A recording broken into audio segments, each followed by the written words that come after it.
আমি এক নজরে আবারও বলে দিচ্ছি।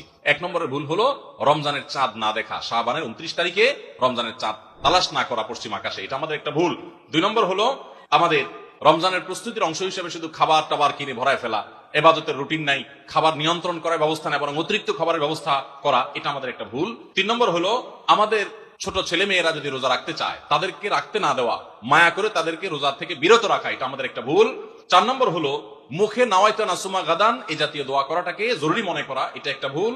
5 নম্বর আমাদের ভুল হলো রমজানের যে আমাদের অনেকে পেটের রোজা রাখি, চোখে মুখে কানে অন্যান্য অঙ্গ প্রত্যঙ্গ দিয়ে নানা গুনাহ করি ফেসবুকে ইত্যাদিতে, এর মাধ্যমে আমাদের রোজা অর্থবহ হয় না, এটা আরেকটা ভুল।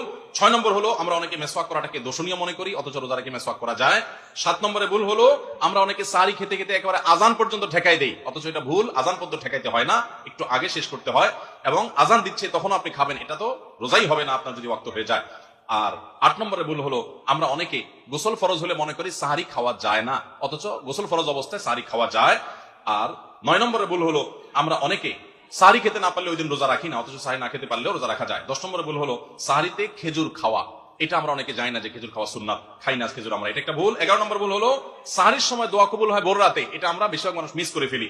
12 নম্বর ভুল হলো আমরা অনেকে মনে করি মুখের থুতু এটা গিলা যায় না রোজা অবস্থায়, জন্য ঘন ঘন থুতু ফেলি, এটা আরেকটা ভুল। 13 নম্বর ভুল হলো যে আমরা অনেকে ফজর নামাজের পরপরই রমজান মাসে শুয়ে পড়ি, একটু কমপক্ষে এশাক পর্যন্ত জেগে ইবাদতবন্দি করে তারপর ঘুমানো উচিত। আর 14 নম্বরে ভুল হলো মাগরিবের সময় ইফতারের সময় যখন মুয়াজ্জিন আজান দেয়, অন্যান্য দিন আজানের জবাব দিল, রমজানে মাগরিবের সময় আমরা অনেকে আজানের জবাব মিস করে ফেলি, এটা একটা ভুল, ইফতারের ফাঁকে ফাঁকে আজানের জবাব দেওয়া উচিত। আর 15 নম্বর ভুল হলো তারাবিতে আমরা অনেকে তাড়াহুড়ো করা পছন্দ করি, অথচ সেটা তারাবির মানকে নষ্ট করে দেয়। 16 নম্বর ভুল হলো মোবাইলে টেলিভিশনে বিভিন্ন প্রোগ্রামে গেমস ইত্যাদিতে আমরা রোজা থেকে যেহেতু খাবার দাবার নাই সকালে দুপুরে এই টাইমটাতে আমরা সময় নষ্ট করি, এটা আরেকটা ভুল।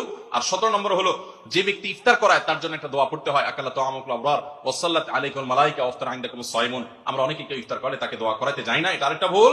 আর 18 নম্বর হলো রমজানের শেষ 10 দিনে নবী সাল্লাল্লাহু আলাইহি ওয়াসাল্লাম জীবনে কখনো ইতিকাফ ছাড়েন নাই, যত বছর তিনি বেঁচে ছিলেন প্রত্যেক বছর রমজানের শেষ 10 দিন তিনি মসজিদে ইতিকাফ করতেন। আমরা যে আমল নবী সাল্লাল্লাহু আলাইহি ওয়াসাল্লাম জীবনে এক বছরও ছাড়েন নাই, সে আমল বেশিরভাগ মানুষ জীবনে এক বছরও করি নাই। রমজানের আসল মজাই হলো ইতিকাফ, এটা আমরা বেশিরভাগ করি না, এটা একটা ভুল। এবং পরিবারের লোকদেরকে শেষ 10 দিন জাগায় তোলা ইবাদত বন্দেগীর জন্য, সেটা আমরা করি না। 19 নম্বর ভুল হলো শেষ 10 দিন হলো ইবাদতের 10 দিন, নবী সাল্লাল্লাহু আলাইহি ওয়াসাল্লাম ইয়াজতাহিদু ফিহি মা লা ইয়াজতাহিদু ফি গায়রি, এই 10 দিন ইবাদতের জন্য যত চেষ্টা করতেন এত চেষ্টা কখনো করতেন না, আর এই 10 দিন আমরা বেশিরভাগ মানুষ কেনাকাটা শপিং ইত্যাদিতে ঘোরাফেরাতে নষ্ট করি, এটা সবচেয়ে বড় ভুলগুলোর একটা। আর 20 নম্বর হলো ফিতরা আমরা সময় মতো আদায় করি না, অনেকে ঈদের নামাজের পরে ফিতরা দেন, সেটা ফিতরা আদায় হবে না, সাধারণ দান হয়ে যাবে, এটা হলো 20 নম্বর এবং সর্বশেষ ভুল। আল্লাহ সুবহানাহু ওয়া তাআলা সমস্ত ভুল বিচ্যুতি ত্রুটি এই সবগুলা থেকে বেঁচে থেকে একটা অর্থবহ সার্থক রমাদান কাটাবার তৌফিক আমাদেরকে দান করুন। সবাই চেষ্টা করবো তো ইনশাআল্লাহ।